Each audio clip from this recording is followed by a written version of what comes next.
Everybody, St. Paul here. Welcome to episode 34 of Music on the Run. My guest this week, great guitar player, Canadian, and you probably know him from his solo career or his career with Bon Jovi. Phil X is next on Music on the Run. Before we get started here, do me a favor. Wherever you got this podcast, make sure you subscribe, give us a rating, and if you have time and like what you're hearing, make sure you write a review. It really helps us get the word out so we can have a lot more people coming to the party. Hey everybody, I'm St. Paul Peterson.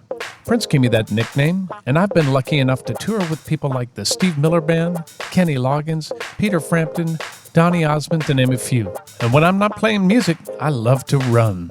And this is a podcast about how we stay healthy on the road, physically, mentally, and with our families. Welcome to Music on the Run.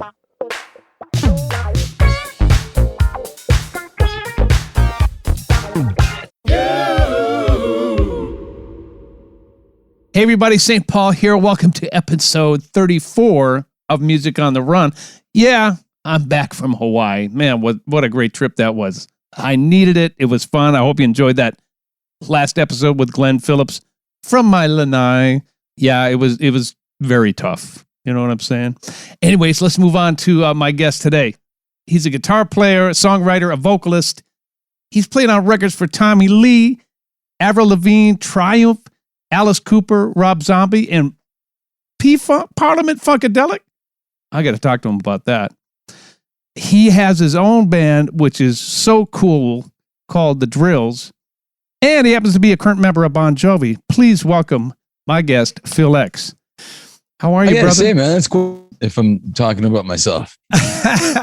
Hey, I did my research on you. I had a blast doing my research on you. You're a bad, you know what I'm saying? Oh man, that's, I feel blessed that I get to play guitar and it pays the bills. That makes me happy. But you sing your butt off, man. I was just checking out the new single by TheDrills and yeah. So cool. Thanks, man. Thank you. So cool. And the lyric video is so cool. It's I love you on her lips, right? Is that the same? That lyric video is unbelievable. Yeah. I had a buddy of mine. It's funny because, you never know. You meet people.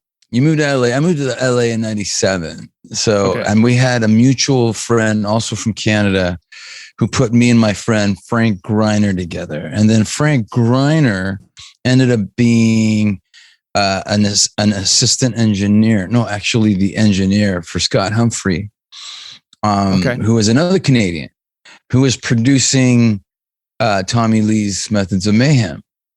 And he did the Rob Zombie record, Hellbilly Deluxe, that put him on the map. So he did the Tommy Lee thing. And then it's funny. It's kind of like a true Hollywood story. I was painting the garage. Of course. And Tommy was like, we got to get a guitar player on this record. And Scott says, well, let's get Phil. And Tommy goes, the dude painting the garage. And yeah, so put the paintbrush down, walk in, pick up a Les Paul. I start playing, and Tommy's like, "Dude, you got to play on the whole record." Wow. But it snowballed into, Rob Zombie coming by, going, "Hey, man, I really like what you're doing on Tommy's record. Will you play on my next record?" Well, he didn't come by and say, "Hey, I love the job you did on the garage. I need my garage painted." That's not how that went. Somebody else said that. He goes, who painted this garage? I mean, wow. Well, they were turning the garage into, the garage is a good story, but they're literally turning the garage into a drum room. All right. So we were baffling corners and shaping, getting rid of all the right angles and for some reason. And then, but it just turned into this whole other thing. It's LA. So, Rob goes golfing with Alice Cooper and gives my number to Alice Cooper and says, you got to use this guy on your next record. So it's unreal.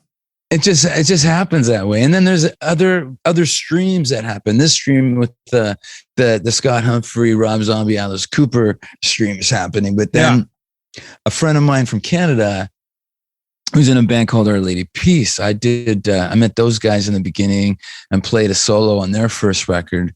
And then when he turned into a producer, he was producing Avril Lavigne, and said, I got to call Phil. He's in LA.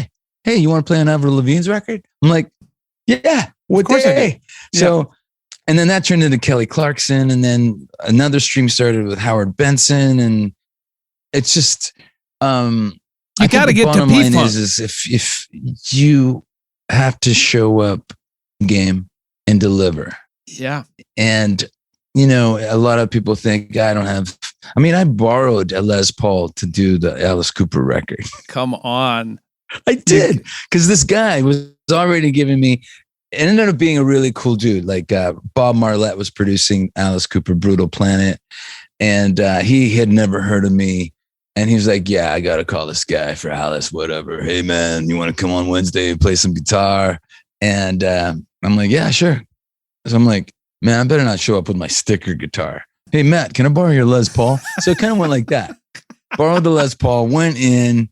And even when I was there, he was like, okay, I did all the rhythm guitars and the bass myself. Just looking for some pixie dust. Go. And they pressed record. Like, not even let's hear it. It was like press record to see what I would do instinctually. Woo! And then I was like, oh, man, you got this. It's all good. So the first thing that came out was, wow, that was awesome. Can you double it? I'm like, I have no idea what I did. Can I listen? So, I became that guy that if you want energy and tricky stuff and not out of the box, if you want out of the box stuff, you got to get this guy.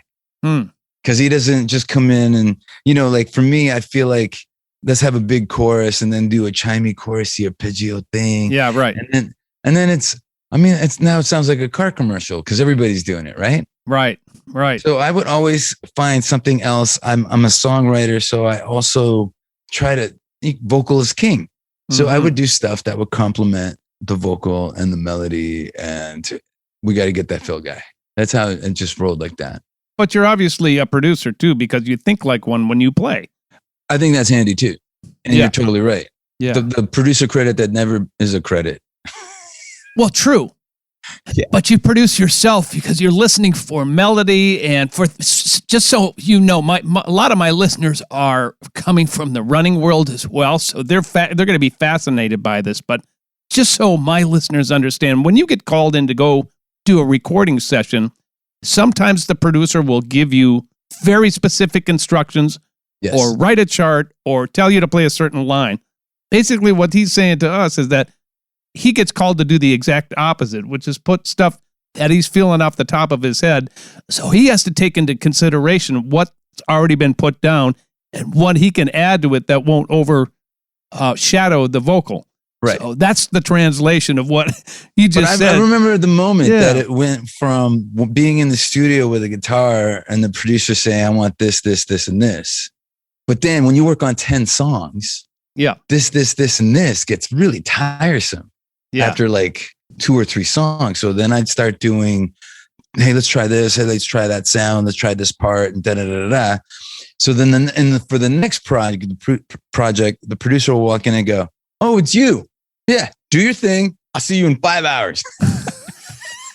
Isn't that a luxury? I remember the moment. It's a luxury, right? Yeah.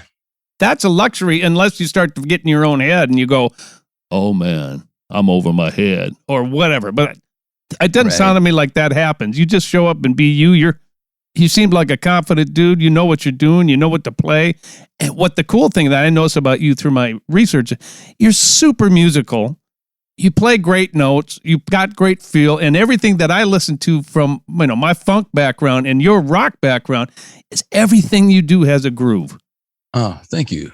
That means a lot to me because I feel like groove is super important and finding that pocket. And that's why my bass player in TheDrills, because we've played with, 100 drummers, but my bass player in TheDrills, Daniel Spreewald, we're from Canada, so obviously he's my left wing for life, hockey styles. Got you. Yeah. We're from Minnesota. We're not far from you.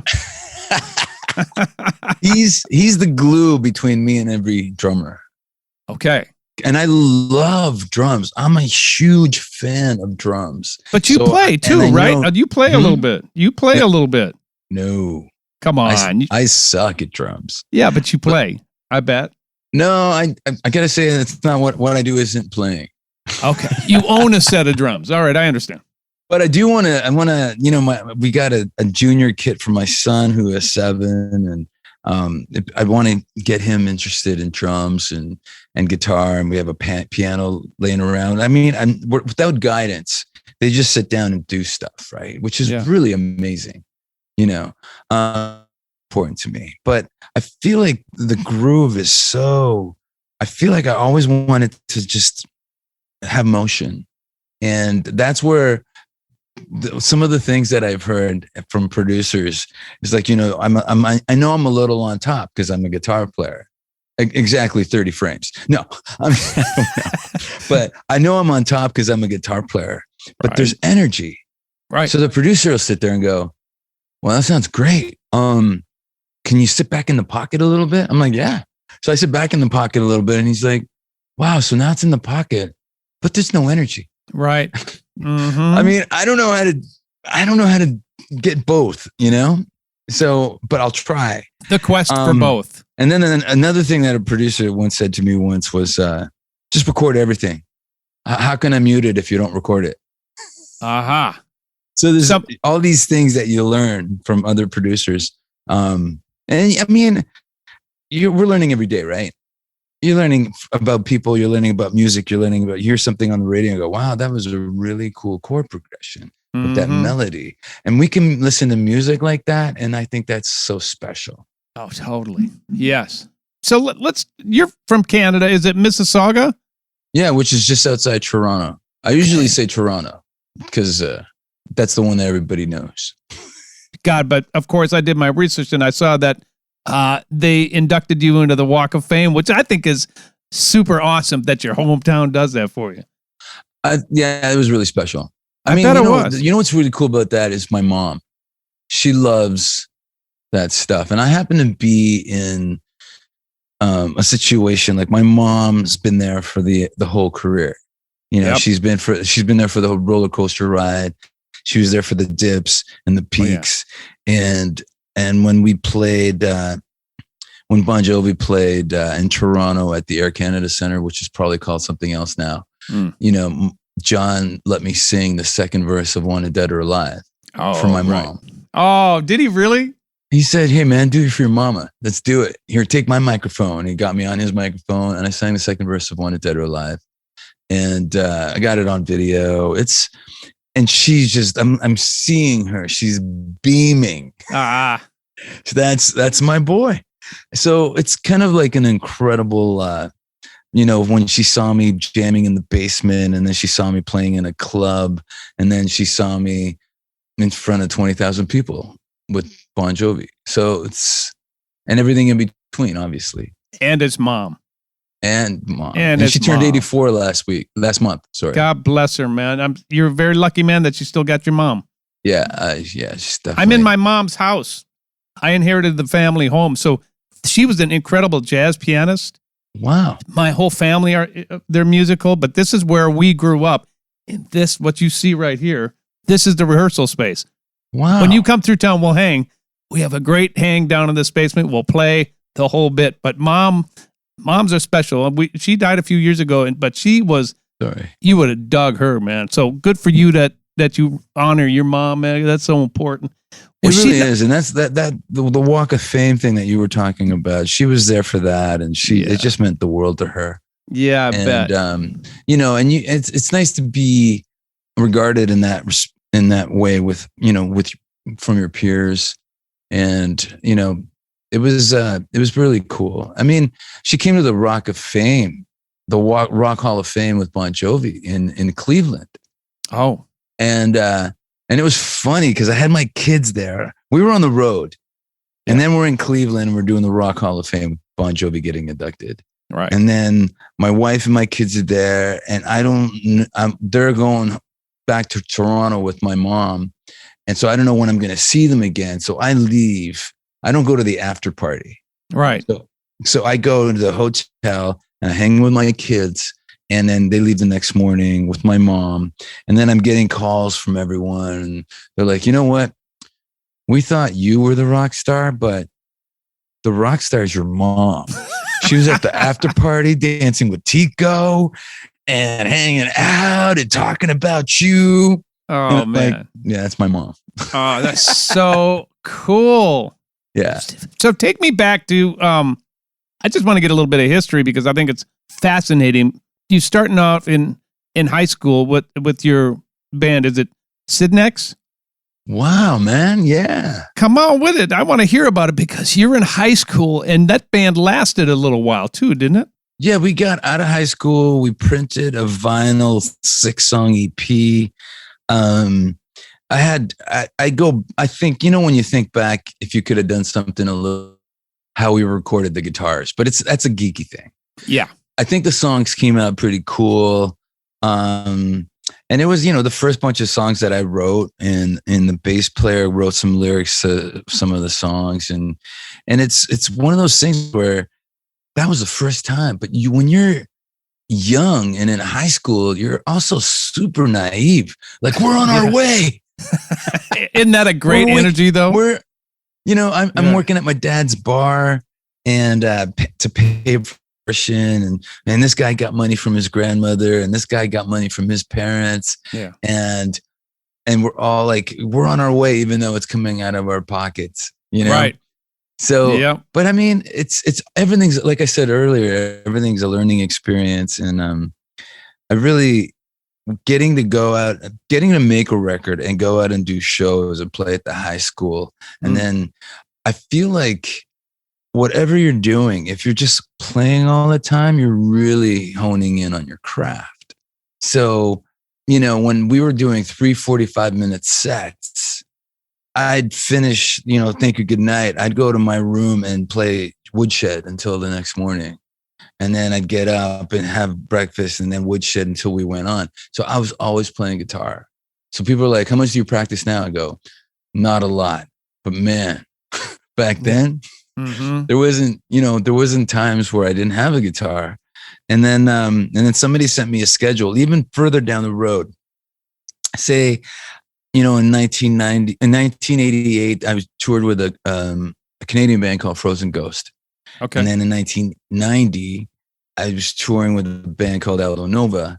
And then in 1993, I played in Triumph for a bit and we put a record out.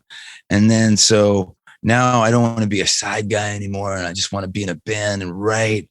And then that leads me to moving to LA in 97. And you think, okay, well, now I'm in LA, something's going to happen.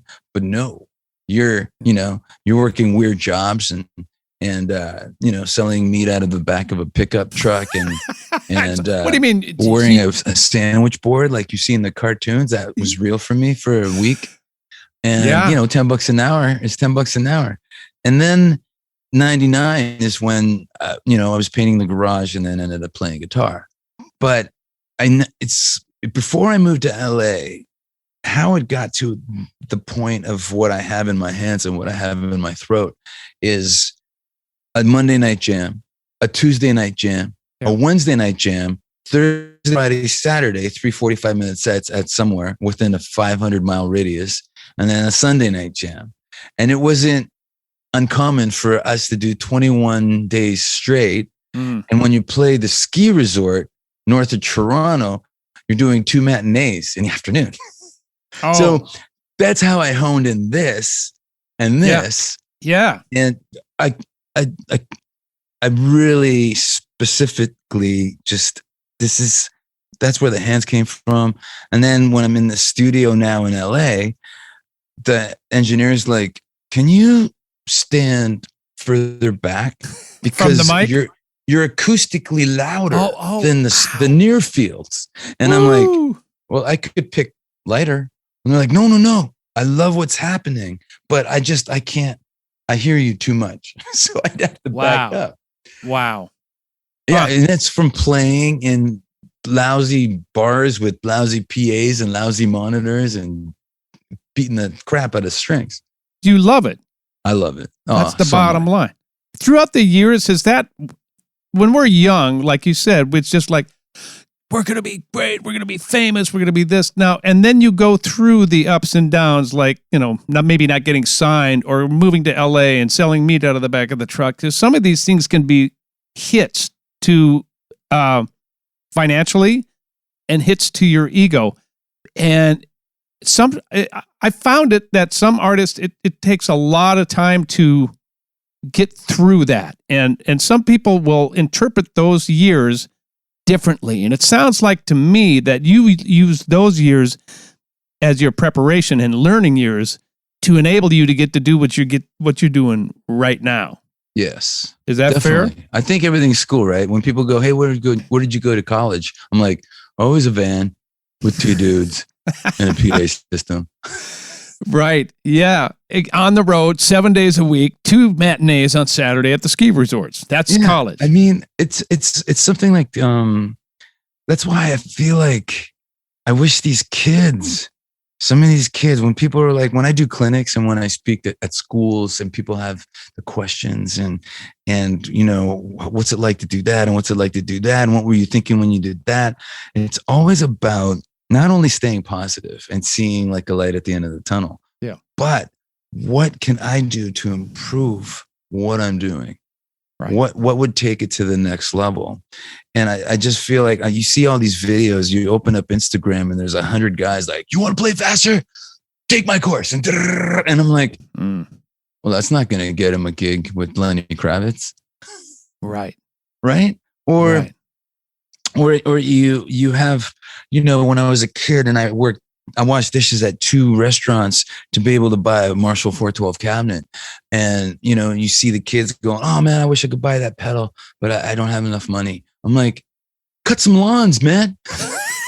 Yeah. Get to work. Do something. Get work. The money. I didn't have the money. My first guitar when I was 11, my first pro guitar was a Strat, secondhand, $350. My dad said, you work at the restaurant, whatever you make, I'll match. And I raised $175 and he matched it. And I bought that Strat when I was 11 for $350. Because he wanted me, if I buy you a guitar, you're going to feel one way about it.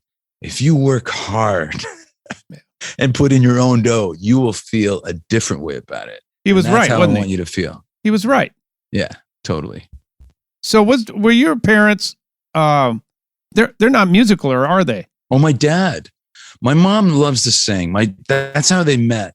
It's funny because they were both living in villages outside of Sartori in Greece. So my dad was south, my mom was north, and they never met until both families migrated to Toronto. Oh, wow. And Toronto has an incredible Greek community. So they met at a Greek picnic and he has bouzouki. Oh, wow. And he's playing bouzouki, probably that bouzouki right there from the 40s. And she heard him playing and she came over and started singing. And he's like, wow, you have a beautiful voice. And that, 6 months later, they're married. Wow. That's it. Yeah. So music brought them together. Dad, I didn't mean to cut you off, but my dad, not at all. He always wanted me to be a musician, but I think he wanted accompaniment. He wanted a band. So, hey, Bill literally bought me a guitar when I was 5. I could barely hold it, but that's what I wanted for Christmas. Wow. And he got me that guitar and I started learning Elvis Presley songs. And when I was 8, he was, we're at a wedding, like a big fat Greek wedding. They exist. Mm-hmm. And he's like, hey, you want to get up and play some Elvis songs? I'm like, here? There's like all kinds of people. He goes, oh, you could do it. So I was 8 and had an Elvis Presley set. It was Blue Suede Shoes and Teddy Bear. So this is before YouTube. Yeah. Boy, would I love to see that though. An 8-year-old gets up at a Greek wedding and plays and sings Teddy Bear and Blue Suede Shoes. And this, you've never seen anything like that before in your life. So everybody started freaking out. And that was the defining moment of, this is what I want to do. So it's pretty, and my dad was really super supportive. What do you need? What do you want to do? What do you want to get? I'm not getting it, but I'll help you, kind of thing, which was really, it helped me really appreciate everything that I had. But then when I didn't want to go to college, like, you're going to college. I go, I really don't want to go. I really just want to make music.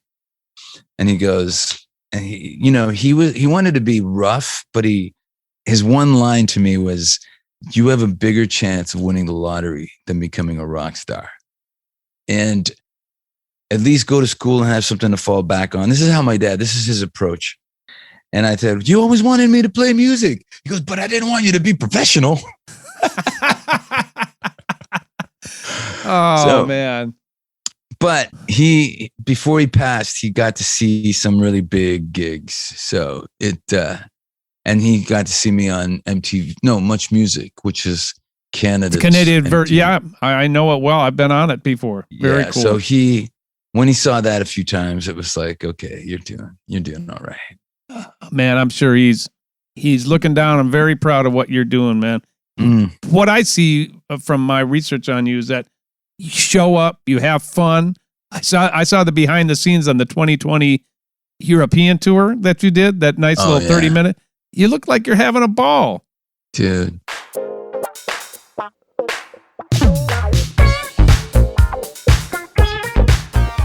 We're going to break away from the interview right now because I want to tell you about a couple of really cool things. First of all, thank you to everybody who's embraced Funk Friday. We are having so much fun, bringing a little joy to the internet every single Friday with a 1-minute funk jam. So thank you so much for that. And if you like Funk Friday and you like Music on the Run and you want to become our partner and help us put those shows on, go to patreon.com/Music on the Run podcast. Again, become our partner at patreon.com/Music on the Run podcast. And there you'll get all the information on how you can financially help us produce this podcast and get some pretty cool merchandise and incentives in return. I'd also like to take this opportunity to thank the patrons who've already signed up. We could not do this show without you. As always, thank you so much for supporting us here at Music on the Run. Now back to our interview. You look like you're having a ball. Dude. And it's funny, that tour that we got cut off because of COVID, we had to come home early, but I was doing press, and I hate days off. So, I get a call from John, like John Bon Jovi, calling me in the UK, go, hey, how's it going out there? I go, it's going great, man. How many shows you do in a row? I go, 4. And he's like, God bless you. Singing full on for 4 shows. That's crazy. Right. But I would hate days off. So we had, I believe it was 8 shows in 11 days. So I booked 2 clinics. So it was 8 shows and 2 clinics in 11 days. And I go off, I sing, I open my clinic singing Communication Breakdown because I need to, that's my warm up. So, it gets the blood going. So, but I'd say we did that, and in the between, I'm doing press, and so hey, so right now you're with TheDrills, but in June, because nothing was canceled yet, in June you're out with Bon Jovi again. What's the major difference? I'm like, well, I'm in a van, sharing hotel rooms, playing in front of 100 to 300 people, and in June it's arenas and jets. That's what makes people know you love music. Yeah. Because you keep showing up. And it's so funny. Those little small shows and those rides in the vans and those 3 guys in one room or whatever the case may be. Yeah. Sometimes, at least for me, that sounds like a St. Paul tour, by the way. Those are some of the funniest, most memorable moments and some of the most killing shows I've ever done are those little things, because you know what the 20,000 is like, but you get the opportunity and you get the chance to go play on your own. And it's just, you can't even put a dollar figure on something like that. You're totally right. The fact that John supports you and is happy for you to do that is super cool, because not all rock stars are like that. Well, it's funny because we be landing somewhere in, let's say we're landing somewhere in Bucharest or something. Yeah. Or I've planned to go out to a Hard Rock cafe and meet some friends there and get up and jam. You know, kind of like you walk in and you commandeer the house gear and start jamming. So I've planned to do that. And so we're landing and John looks at me and goes, "Are you jamming somewhere tonight?" I'm like, "Yeah." He goes, "You got security?" I'm like, "No." "Thomas, make sure Phil has security tonight. We got a couple of shows to go." Really? Well, I mean, he's right. If something happens, it didn't even occur to me and now I kind of feel like a little selfish about it, but it doesn't occur to me that if something happens to me, something happens to them. True. So that's when it sunk in. But I mean, one of my favorite things was we had a day off in Adelaide I believe it was 2018. Yeah, I think it was 2018. We had a day off in Adelaide, and I had a friend in LA call me and go, "Man, if you want to play this open mic night on Monday, I got the rhythm section for you, and I'll learn whatever you want." And I'm like, "Okay, man, I'm just going to learn a ton of AC/DC and Zeppelin." And so I don't advertise that I'm going to this place, but the fans already hear about it and start talking about it. And when you can't get there, you can't move. And it's like, but I had such a good time. Just get up there and do some Zeppelin, and the rhythm section was great, like my friend said they would be. And what was really awesome was the band before us wasn't very good, so that just made us look even better. Oh, occasionally that doesn't hurt, right? Doesn't hurt. All right, so we have this is called Music on the Run, and we want to talk about how you navigate your time on the road. How do you stay healthy? How do you stay sane? So what does a day in the life of Phil X look like, let's say on the Bon Jovi tour? That's it would have been different after the Drills tour that happened. And I'll explain that in a minute, but it takes a minute when you're out there doing stadiums. We don't do sound check because the doors are open. Oh yeah. Right. So, you got to try and do stuff that keeps it interesting for you. So, you know, you go for a long walk in Stockholm, and then you look on your phone the next day and you find out that you walked 7 miles because it's an amazing city. You know, when we played Wembley Stadium, I had a friend with me, and he goes, "When's the car take you to the gig?" I go, "At this time." And he goes, "Oh, dude, that's going to take forever. Why don't we take the tube?" I'm like, "All right." So I take the tube from the hotel to Wembley, and so I'm at the top of the stairs. I get off the train, and this girl walks up to me. She's like, "Are you Phil X, or you just look like Phil X?" I was like, I get that a lot. And I just keep walking, right? Because if you stop for one, then you're done. A meet and greet at Starbucks, right? So we keep walking until, and then people are following us now, and they're like, "Well, I think that's him. I think that's him." And then now you got pulled. So, but I mean, to me, that's fun stuff. Of course. I really you have to hit the gym. You have to. For me, it takes me a while to figure out when to eat and how much to eat and what not to eat. So it could be a week where, okay, this feels good. And then you get on stage and you're like, okay, that's not good. Right. You know, and you don't, totally. You're going to sing Wanted and you're like, you're gassy. So you got to watch what you eat and what time. My cutoff time is like 5:00 if we're going on at 8:30. So I don't want to, but you need something to sustain your energy. So you have a little bit of pineapple and some fruit and some nuts to make the sugar last a little longer. Right. And then you're still hyped when you get on stage. So taking all that into consideration, you're also walking around a lot and you're doing push-ups and lunges before you go on stage. So you're loose. And then basically that's it. I usually don't have breakfast. I usually just wait till 1:00 to have lunch or something.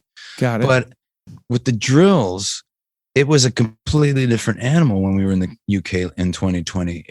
We had a road manager, Carl, who was the best. He was a gift. Okay. Carl was a gift.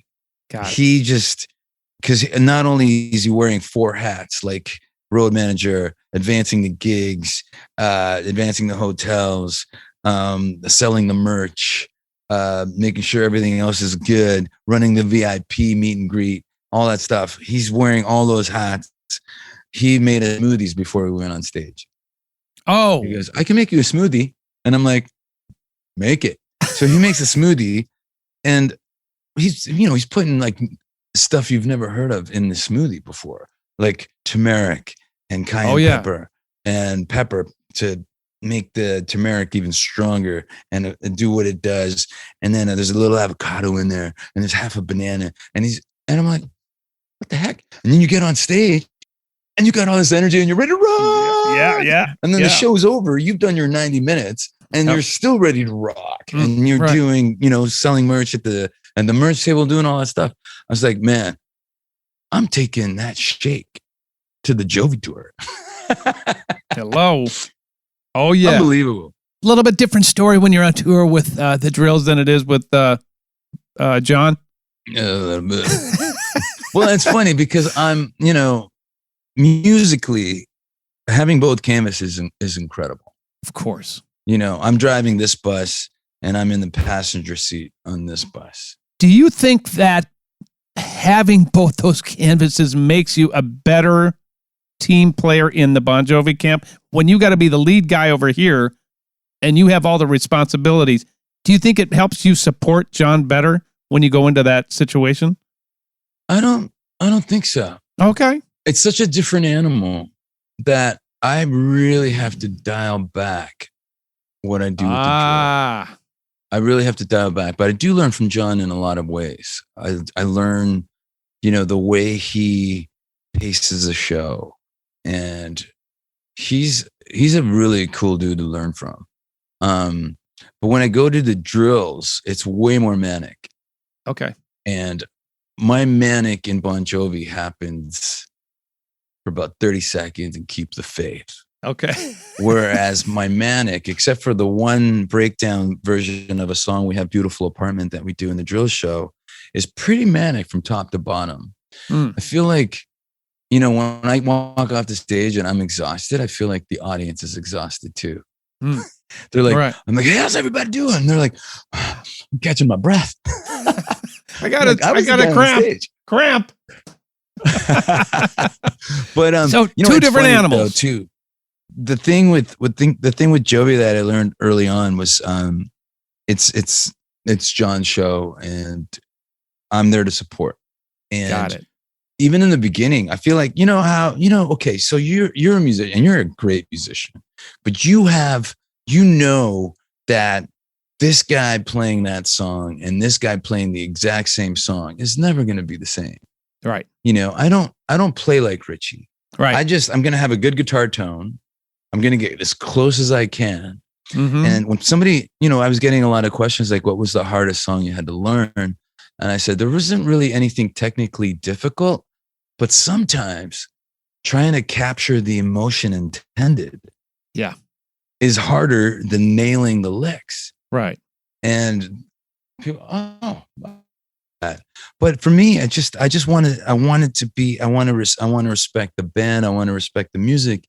You want to respect Richie Sambora. You want to respect the fans. So it was always about just being in that seat where all the respect is laid out and I'm just doing the job. Yeah. Big shoes to fill in that band. Oh, of course. He was definitely a principal character. I mean, he co-wrote all the big songs and he's got that voice. His voice is amazing. Yeah. So, stepping into that position was, and it's funny because people were like, what was the first show? Were you nervous? I'm like, you don't have time to be nervous.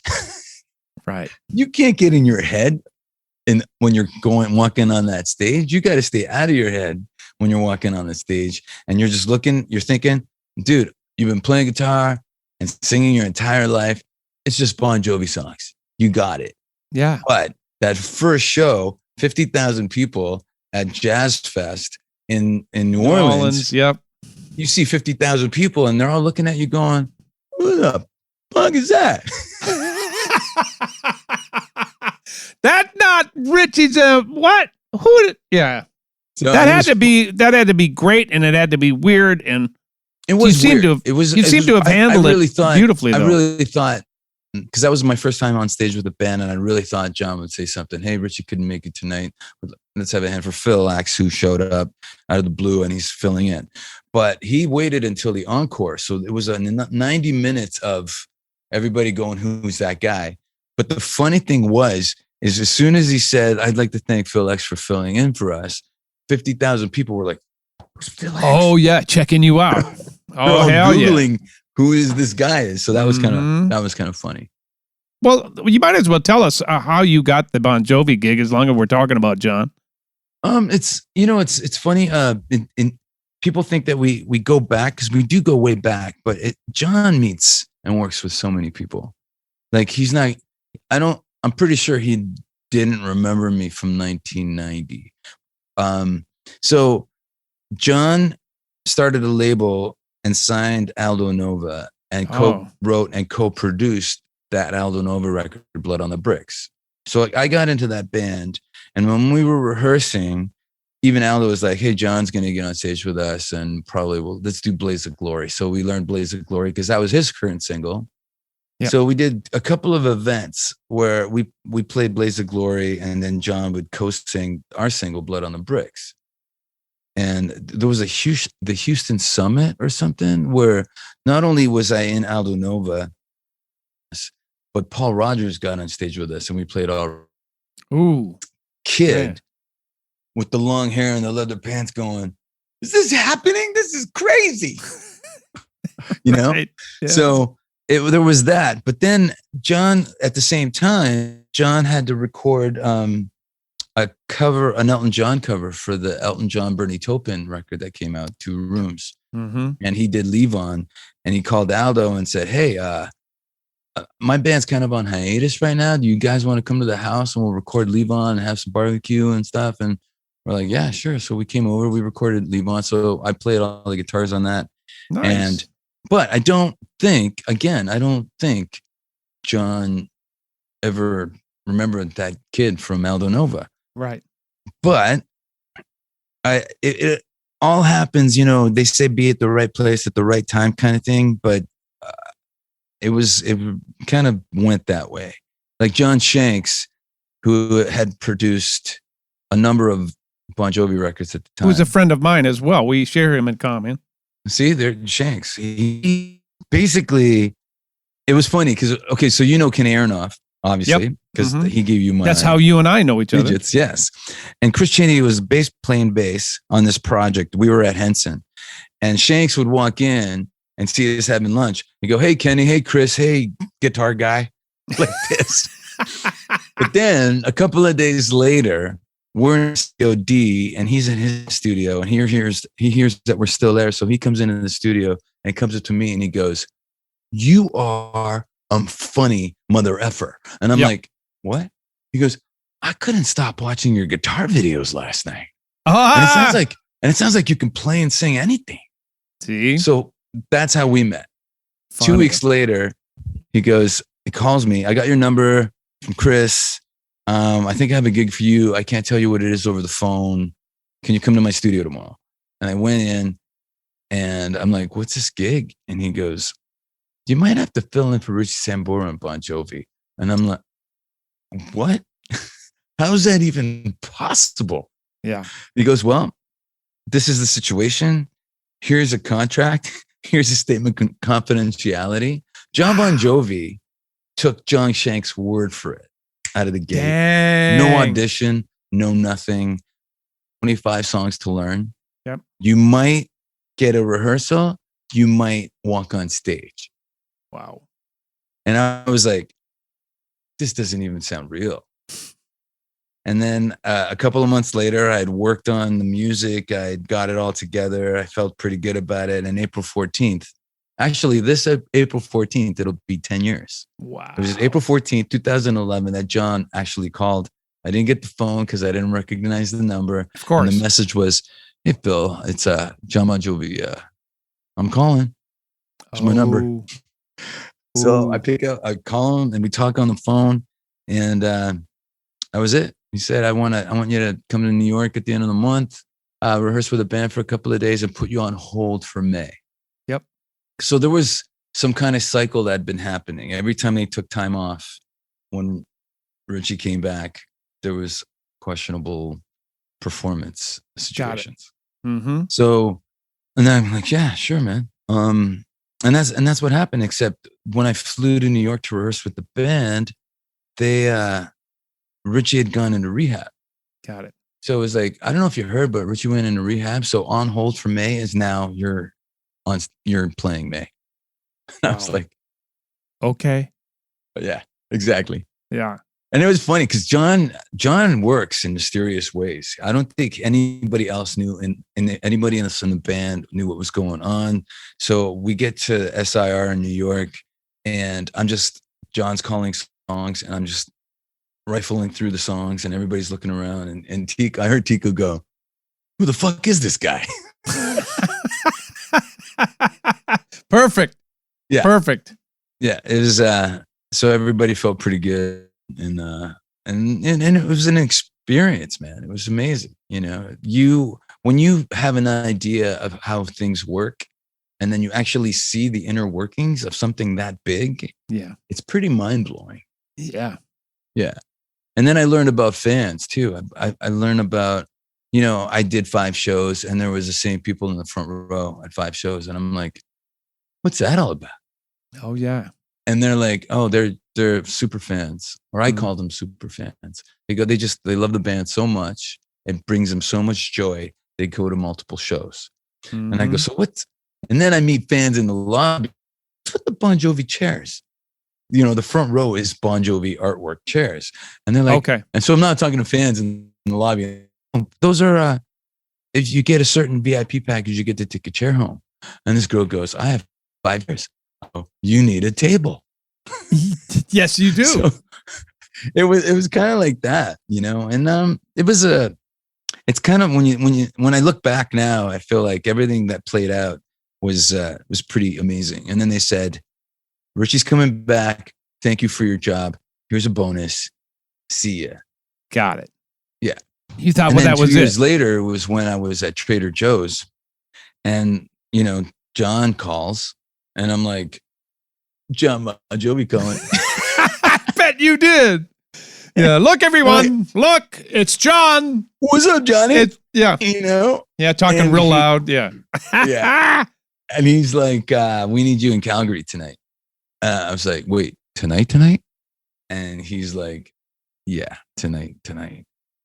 And Scotty's going to call you. Scott was a road manager, Scott Casey. And he called and said, so, hey, let's get you to get a car to your house in an hour, and we'll get you to the Signature Airport, and you will fly to Calgary. Like that. And meanwhile, me and my girl are pregnant. My girl is having a terrible first trimester, and I call her and I go, hey, so I got a call from Bon Jovi, and she's like, oh, when are you leaving? I said, be a car at the house in an hour. Meanwhile, to my surprise, she's like, do you need me to pick anything up? Do you need me to do laundry? What do you want me to do? And I'm like, oh man, you're the best. So she's been my one since. That's great. But that was crazy. I didn't make it there was plane funk, so I didn't make it to Calgary in time. But the next day, we had a lengthy sound check in Edmonton, and then I've kind of been the guy since. How'd that change your life, man? You know, it's funny because there's so many things that you think, like, okay, being in a huge band, in a mega band, there are positives. Of course. For me, being a session guy on time off, it kind of like hindered my session world. Because you're gone. They think you're gone. Yeah, you're not there. And then even if you are home, they think you're not there. Ah, right. And that hurt. And then, we can't afford Phil anymore. He's in Bon Jovi. I'm like, okay, you guys are having a discussion I'm not included in. Yeah, please. Why don't you just ask me? Yeah. Yeah. You got my number? Call, text, email. Please? What's your rate now? I'm like, it hasn't changed. Yeah. Let's hang. Hire me. Yes. I get it. Yeah. So that was kind of It was kind of rocky a couple of times, but you know, it's one of those things when the fans, even in 2013, the magic was, you know, you're in Madrid in a hotel lobby and a fan runs up and says, "Can I get your autograph?" And you go, "Yeah." And she pulls out 3 drill CDs. See? And that was, okay. Yes, of course. Yeah. You know, that was pretty amazing. And then you meet people like, "Well, I bought your drill CD and I really love that song. It's the lyrics, I really connect." And I'm like, "Wait a minute. You bought the drill CDs and you listened to them?" We're still wired like that, man. Yeah. You like it? You did? You like me, really? Sure, I love you, man. But it's you know, the other thing that happens is you become your name gets out there more. You know, since the whole Bon Jovi thing, I've jammed with some of my heroes, you know, Billy such Gibbons, as Wooly John Roth, who called me on my birthday actually yesterday, which is yesterday was your birthday? Yeah, I turned 55. I'm still older than you. I got you by a year, brother. Happy birthday, man. So wait, you're 56. So people are like, "Hey, happy," what do they call it? Double nickel. Double nickels, yep. So what's 56? Double nickel and a penny? I don't know. No one calls me anything anymore. I think it's hush hush. I have to tell you, now I've been talking about me the whole time, but when you know, Kenny told me about you, I kind of dug into that hole too. And I was watching a lot of your stuff and I was like, wow, this guy's the crazy talent. Oh, thank you, man. man. And then I found there was one, it was called, I don't know, it was a performance in a van and it was nothing jam in a van. To you, just you and keys. And I was riveted. No way. The whole time. Oh, because I'm riveted by stuff I can't do. I can't do that. Got it. Wow. And I'm blown really away impressed. That you checked that out. I know, I think I told you when we were texting or on the phone or something, but I was really excited about getting to do that Funk 49 with you. Wasn't that fun, man? I mean, for me, just for the fans who are listening to this, if you don't know, go check out Funk Friday. You know the series that we've been doing. The 49th one is a tribute to Joe Walsh. Joe Walsh, who is in the Eagles, is a legendary guitar player who wrote a song called Funk 49. And of course, we had to do this song for Funk 49 for week 49 or episode 49.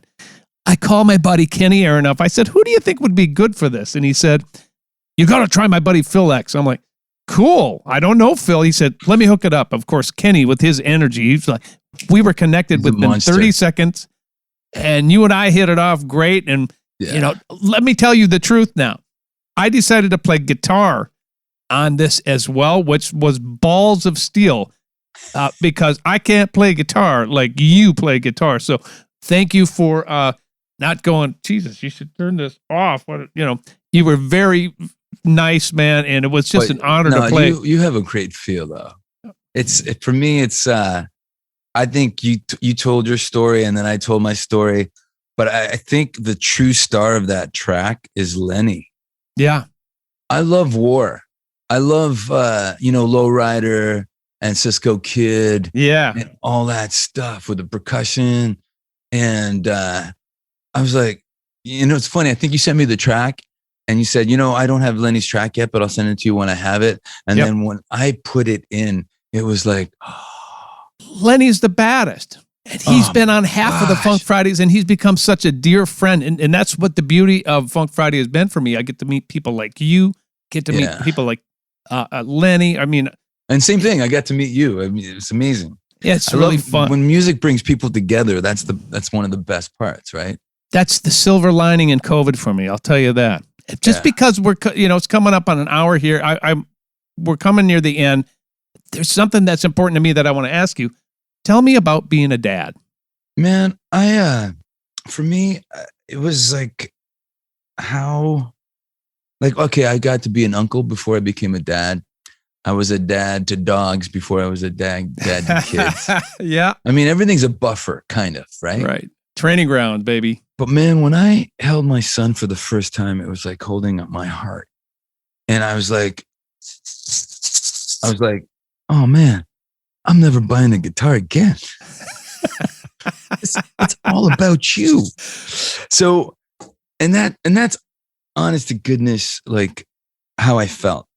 I have friends that haven't had kids that are musicians, and they you know, I always, and people like to compare stuff. Like, you know, what's it like? What's this? Give me an example. Give me a comparison.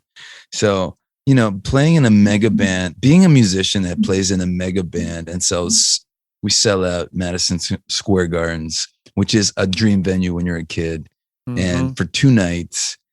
And okay, so I'm in a mega band. We sold out 2 nights at Madison Square Garden last year. Being a dad is better than that. Ooh. It was, you know, it's one of those things where it's like, you can't really compare it to anything. It's not, you know, it's not like having that 59 Les Paul. It's not like having a 56 Chevy Malibu. It's from your loins, dude. It's loins. You know? Yes. Actually, and then my daughter was born, and that took it all over the top. You know, actually, I got to be a bonus dad before I became a dad too. Really? So my wife has a 23-year-old from her first marriage, and I met him when he was 14. And then I was talking to my buddy Ryan Roxy, who lives in Sweden, and said, "Oh yeah, we don't use the step word. We call him bonus." And I thought, how did I not hear that in my 50 years? That's the coolest thing ever. It really is. It really is. And so I'm his bonus dad. And, you know, obviously when we were out and about, you know, I call him my son. But when, you know, if we're both dads are there, he goes, "Hey, these are my dads." And I'm like, wait, it's not like that. Oh, okay. Biological bonus. There you go, man. That's a beautiful way to look at it. It really is. I really was fascinated by that whole, and not about the term, but that I'd never heard it before. Yeah. Because it's such a great term. Well, that's a cultural problem. you know. Exactly. I like that switch, man. That trend I hope that takes hold, because that's a beautiful thing. Yeah, it really is. Dude, this has been so much fun. And before we leave, tell me what you're up to. Where do we find you? What are you doing next? Are you going to put that record out? Is it out? No, we're working on it. It's in the mix stages. Tell Chris Lord Alge to hurry up.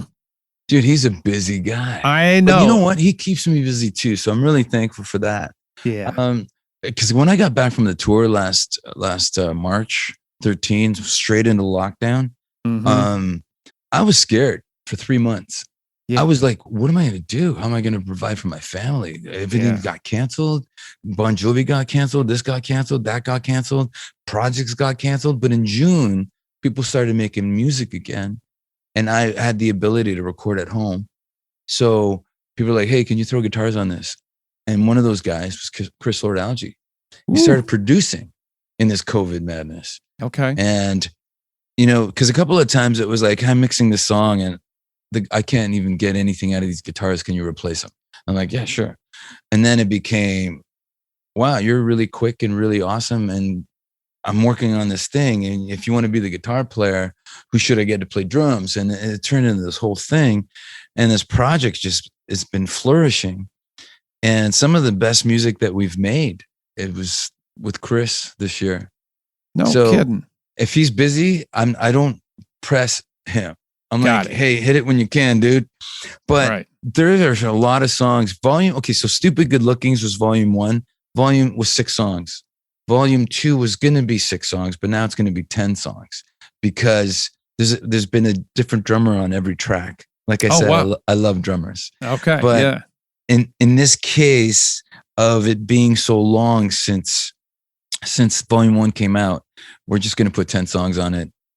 I do realize that people love content, but not all at the same time. Yeah. But if I go on my live chat and talk to 30 to 60 app members, premier members on my live chat and go, you guys want 6 songs or 10 songs? It's usually unanimous. They want more. They want 10 songs. Is that right? Yeah. So it's good to, mind you, I Love You on Her Lips that just came out. That's a standalone single. Yep. And the song that we put out at the end of last year was called Right on the Money. Mm-hmm. Great song. And that was our COVID ISO video / fan video. We got all these fans in it singing the chorus and stuff. And that was really amazing too. You cut that at Capitol for his Mix with the Masters or something like that, right?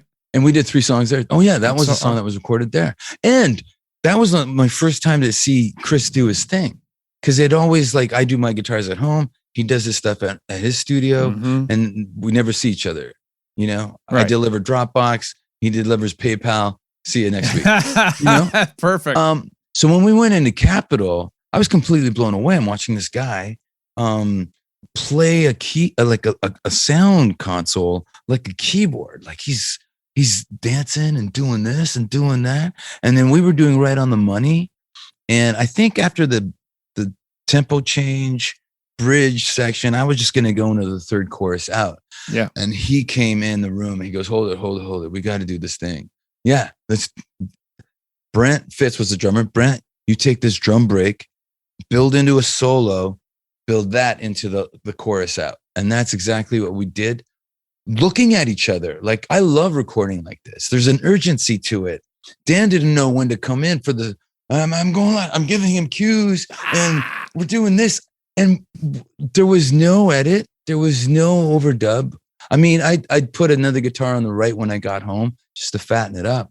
But the guitar you hear on the left was recorded with Dan and Brent. And Brent, what he played is what you hear on the track. And what Dan did on bass, you hear on the track. It's just, I love that. I love live guys playing their instruments for a whole 4 minutes. Yes. It was so fun. It was so fun. And then it turned out great, man. And it was funny too, because I called Brent about the video and he goes, dude, I really don't know what I did. And I'd have to learn it and it would take me a couple of days. Can I just like read a magazine for a joke or you cut to something? I ended up cutting to VIP photos from the tour in the UK. Great. So that it all ended up being a fan item, fan video. It was really awesome. But yeah, I mean, going into Capitol Records was great. And Chris choosing us was flattering because he's worked with so many bands. Of course. Yeah. You got to say yes to that. That's for sure. Yeah, for sure. So we don't know when that's coming out, but where can we find all things Phil X? Instagram is PhilX1111. Okay. Facebook is The Real Phil X. And YouTube is also, my YouTube channel is also PhilX1111. Cool. And I was getting into this role of, I got to get YouTube happening or something, you know, when lockdown happened. So there's some really cool covers on there. We did a really cool Black Dog with Tishy, and we did, I went way deep into Unchained by Van Halen with Kenny on drums. Oh, cool. And then after that, I talked through the whole guitar process. Like, it's not the Frankenstein, it's a Les Paul. And I have to wear it higher so the chug is right. Right. And the low E string is slamming into the pickup, which is why it sounds so violent. And the new striped MXR flange doesn't even come close to this 1976. So you brought him into the tech world and how to. And you know what? Because I got a kick out of it. I bet you did. This is me being a nerd, and welcome all that want to hear what I have to say. Sure. And I think the cover came out awesome. It's Dan again on bass. And then what else did we do? Do you know Randy Cook? I don't. Okay, he's another Canadian. He's a fabulous drummer. He's down here. We did a really cool Fire on Fire. It's called Power Trio on Fire. It's Fire by Hendrix. Oh, but it's super fast. And I do this really stupid solo medley at the end where I go from the Eddie Van Halen's Beat It solo to Randy Rhoads' crazy train solo. Everything's fast. Yeah. Faster than it should be. And I think before that, there's some TV shows, Flintstones, Gilligan's Island. And then excellent. So it's a lot of fun. I have my musical tastes and craziness is evident. And humor, and you're a knucklehead, and that's perfect. Dude, we're all knuckleheads, man. Yes, all my we favorite are. musicians are knuckleheads. It's the only way to be. It's all about my big brother, Billy, who's an incredible bass player, played with the Steve Miller Band for 25 years. He's a great upright player. He says it's all about the hang, man. And he's so right. Because music for me. So 25 years? Yeah. Does that take us back to Midnight Special, or was it after Midnight Special? After Midnight Special. Because 88. Because I played guitar. I played guitar with Steve from 88 to 92. My brother played bass. My other brother played keyboard. So it was the traveling Peterson brothers. Oh, it was, man. And that's back when I was still partying my butt off. So it was not pretty. That. Anyways, we've got stories to tell each other. So our hang is not done. It might be done for the podcast, but we're for hanging now. Thanks for having me, man. I really appreciate it. Well, thanks for being so transparent. I think getting the real stories about what it's like to actually live the life of a musician, how you love being a dad is so cool. I love that story. And just your journey from when you're in high school and your mom and dad supporting you and giving you love and sending you on your way, and now you're in Bon Jovi. Keep doing what you're doing, man. You're such a positive dude. Turns out, I feel, like I said, I think I opened up with this whole thing with, I feel blessed that I can just play guitar every day and pay the bills. And I mean, if we're not creating, what are we doing? Right? I know. We're lucky, aren't we? We get really to do that. Are. Yeah. Thank you so much for joining me, brother. I appreciate it so much. Phil X, everybody. We'll see Peterson. You. Yeah. All right. We will see you in a couple of weeks. We are out. Thanks for watching Music on the Run. Music on the Run was hosted by yours truly, St. Paul Peterson. Edited and produced by my buddy, Davide Raso. Artist relations by Owen Sartori. Video editing by Tanner Montague. And a very special thanks to the people who financially support this podcast. And remember, don't give up now. We're almost home free.